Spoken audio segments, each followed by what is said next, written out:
अस्सलाम वालेकुम दोस्तों। मैं हूं अज़हर काज़मी और आप देख रहे हैं काज़मी अलीगम। दोस्तों, इस वक्त मार्केट में मुख्तलिफ किस्म की heat guns SMD rework station available हैं। किसी में बिल्ट इन सोल्डरिंग आयरन है तो कोई सिर्फ हीट गन ही है और किसी में डिस्प्ले मीटर भी लगा हुआ है। मुख्तलिफ प्राइसेस में अवेलेबल हैं मार्केट में। दोस्तों, आज मैं जिस हीट गन के बारे में बताने वाला हूँ वो है काडा 852 एसएमडी रीवर्क स्टेशन। इसमें सोल्डरिंग आयरन भी साथ दिया हुआ है। आज मैं इसकी अनबॉक्सिंग करने लगा हूँ और इसके बारे में आपको डिटेल से बताऊंगा और इसकी प्राइस के बारे में भी हम बात करेंगे इस वीडियो में। तो आइए शुरू करते हैं। ये दोस्तों मैंने एक कोरियर के थ्रू मंगवाई है। हमारे एक दोस्त हैं, वो होलसेल की शॉप से उन्होंने मुझे मंगवा के दी है। इसको मैं ये देखें जी, इसको मैं ओपन करने लगा हूँ। सबसे पहले इसके बॉक्स पे ये कुछ काडा का लिखा हुआ है, मेड इन चाइना है, उनकी हॉटलाइन भी लिखी हुई है और उनका कॉन्टेक्ट नंबर भी लिखा हुआ है। सबसे इम्पोर्टेंट बात होती है कि आपको मार्केट में से कोई चीज़ ओरिजिनल मिल जाए, तो आपने वहाँ से परचेज करनी होती है जो आपका ट्रस्ट वर्ती हो, यानी जिस पे आपको एतमाद हो। अगर आपको पता नहीं चलता तो आप किसी मोबाइल शॉप वगैरह पे जाके वहाँ पे तसल्ली कर सकते हैं या किसी दोस्त से भी कह के आप मंगवा सकते हैं। चीज़ आपको एक नंबर मिलनी चाहिए क्योंकि इस वक्त मार्केट में 2 नंबर चीज़ें भी अवेलेबल हैं। ये इसका मैनुअल है और इसके अलावा इसमें देख लेते हैं क्या है जी। ये इसको मैं ओपन कर लेता हूँ। ये जैसे ही बॉक्स पैक आई है अब मैं इसे खोलने लगा हूँ। ये इसके अंदर अब क्या क्या चीज़ें हैं, वन बाय वन करके हम इसको निकालते जाते हैं और मैं आपको बताता जाता हूँ।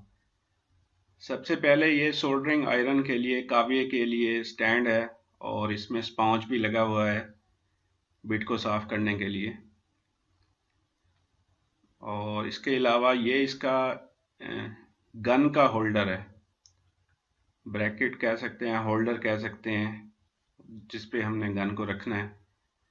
इसके अलावा ये है जी सोल्डरिंग आयरन। ये सोल्डरिंग आयरन कंपनी का बना हुआ है और अच्छा सोल्डरिंग आयरन है। इन सोल्डरिंग आयरन की बिट वगैरह जो है वो काली नहीं होती, जबकि आम मार्केट में जो सोल्डरिंग आयरन मिलते हैं अक्सर वो कुछ अरसे बाद ही उनकी बिट खराब हो जाती है, जल जाती है, काली हो जाती है, फिर वो सही वर्क नहीं करते। इसके अलावा इसमें ये नोजल्स हैं, 3 किस्म की नोजल्स इसमें दी गई हैं। एक ये सबसे लार्ज साइज है, दूसरी ये मीडियम साइज की है और तीसरी ये स्मॉल साइज की है। ये हर बंदा अपनी मर्जी के मुताबिक इस्तेमाल करता है। इसके अलावा जी इसमें ये गन है, ये मैं आपको दिखाता हूँ इसका कवर उतार के। ये इसमें जी गन है जो हम इसके साथ अटैच करेंगे। दोस्तों, इसकी प्राइस की बात कर ली जाए तो ये मुझे 3000 में मिली है और कोरियर चार्जेस भी मुझे पड़े हैं इस पे, क्योंकि ये मैंने कराची से मंगवाई है। एक दोस्त की मोबाइल शॉप है, उनके थ्रू मैंने ये मंगवाई है ताकि मुझे ओरिजिनल चीज़ मिल सके। वैसे मार्केट में ये अवेलेबल है 3000 से 3500 के दरमियान, ये आपको इजीली मिल सकती है। आप किसी अच्छी मोबाइल शॉप से इसे परचेज कर सकते हैं। इस मॉडल में जो है काडा वालों ने पीछे बैक साइड पे अपना नाम काडा मॉडल और मेड इन चाइना ये डंप किया हुआ है, यानी बॉडी के अंदर ही डंप किया हुआ है, स्टिकर या पेंट वगैरह से नहीं लिखा हुआ, बॉडी के अंदर ही डंप किया हुआ है। दूसरा, ये इसकी एसी स्पेसिफिकेशन है, हमारे इलाके में 220 वोल्ट पे ही चलती है, 50 हर्ट्ज फ्रिक्वेंसी, 580 वाट की है। ये टोटल 580 वाट की है। तो आप इसे अगर आपके पास छोटा यूपीएस है तो आप यूपीएस पे इसे ना ऑपरेट करें, डायरेक्ट वापडा पे ऑपरेट करें तो बेहतर है। ये दोस्तों फ्रंट से कुछ इस तरह की दिखती है, सोल्डरिंग आयरन की जगह है यहाँ पे काडा 852 प्रिंटेड है। और ये इसकी पहली सोल्डरिंग आयरन के लिए इसका वॉल्यूम लगा हुआ है, हीटर के लिए एक वॉल्यूम लगा हुआ है। एयर के लिए एक वॉल्यूम लगा हुआ है। फिर दो ऑन ऑफ स्विच हैं, ये पहला काव्य के लिए है और दूसरा आपकी हीट गन के लिए है। एयर और हीटर हीट यहाँ से हम सिलेक्ट कर सकते हैं, और सोल्डरिंग आयरन कितना गर्म करना है वो यहाँ से हम सिलेक्ट कर सकते हैं। बाकी नीचे इसका कुछ नहीं है, स्क्रूज लगे हुए हैं अंदर पंप वगैरह कार्ड वगैरह के लिए। ये इसका एक स्टिकर लगा हुआ है, काडा वारंटी स्टिकर जिसे बोलते हैं। लेकिन इस टाइम मार्केट में 2 नंबर भी अवेलेबल हैं, क्योंकि काडा इतनी मशहूर हो चुकी है। ये देखें, फ्रंट के ऊपर कुछ प्रिकॉशंस लिखी हुई हैं, बताया गया है कि कैसे आपने इसे इस्तेमाल करना है, कब इस्तेमाल नहीं करना, किस सूरत में इस्तेमाल करना है, ये कुछ आपने पढ़ लेनी है। ये अब मैं इसके साथ ये नोजल और ये ब्रैकेट अटैच कर लेता हूँ। ये देखें जी, ये मैंने इसके साथ ये सोल्डरिंग आयरन को अटैच किया है। ये इसका होल्डर है, सोल्डरिंग आयरन स्टैंड भी कह सकते हैं। यहाँ पे इसको मैंने सक्रिय कर दिया है। यहाँ पे इसका सॉकेट बना हुआ है, इजी है, बहुत सिंपल, आसानी से ये लग जाता है। ये देखें जी, बिल्कुल वैसे ही लगेगा, इसमें कोई परेशानी वाली बात नहीं है, उल्टा सीधा का चक्कर नहीं है। ये हीट गन है, हीट गन को मैंने इंस्टॉल कर लिया है। इसके साथ मैंने ये नोजल भी लगा दी है। ये देख सकते हैं, बिल्कुल सक्रिय के साथ मैंने इसे टाइट कर दिया है, तो नोजल इसके ऊपर टाइट हो गई है। ये देखें जी, ये मैंने इसके ऊपर नोजल लगा दी है। और ये इसके राइट साइड पे मैंने इसका होल्डर लगाया है, 2 स्क्रूज के साथ इसकी जगह बनी हुई है। ये लेफ्ट साइड पे भी जगह बनी होती है, राइट साइड पे भी जगह बनी होती है। आपकी मर्जी है, आप इसे राइट साइड पे लगाएं या लेफ्ट साइड पे लगाएं। मैंने इसे राइट साइड पे लगा दिया, जो इसको मेरी हीट गन को होल्ड करेगा।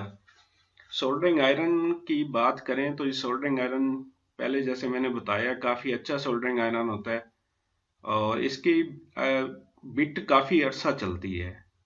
और अगर फिर भी किसी वजह से ख़राब हो जाए तो इसकी बिट रिमूवेबल है और तब्दील हो जाती है, मार्केट में ये इजीली मिल जाती है। या कोई बिट साइज़ आप चेंज करना चाहें तो मुख्तलिफ़ किस्म की शेप्स और साइज़ में ये आपको बिट्स मार्केट से मिल जाती हैं। अब मैं इसे पावर में लगा के आपको दिखाता हूँ कि ये आगे कैसे फंक्शन इसके ऑपरेट होते हैं। इस वक्त मैंने इसे पावर में लगा दिए। पहला जो है मेरा सोल्डरिंग आयरन के लिए है, सोल्डरिंग आयरन का स्विच मैंने ऑन कर दिया है। यहाँ से मैं इसकी हीट कम या ज़्यादा, जितना सोल्डरिंग आयरन गर्म करना है वो मैं यहाँ से कंट्रोल कर सकता हूँ। मज़े की बात है, यहाँ पे इसके साथ सोल्डरिंग आयरन बहुत जल्दी गर्म हो जाता है। और ये है जी हमारा हीट गन का फंक्शन। ऊपर हमने एयर यानी ब्लो सिलेक्ट करना है, कहाँ पे रखना है। नीचे हीटर की ऑप्शन है, हीट कितनी होनी चाहिए।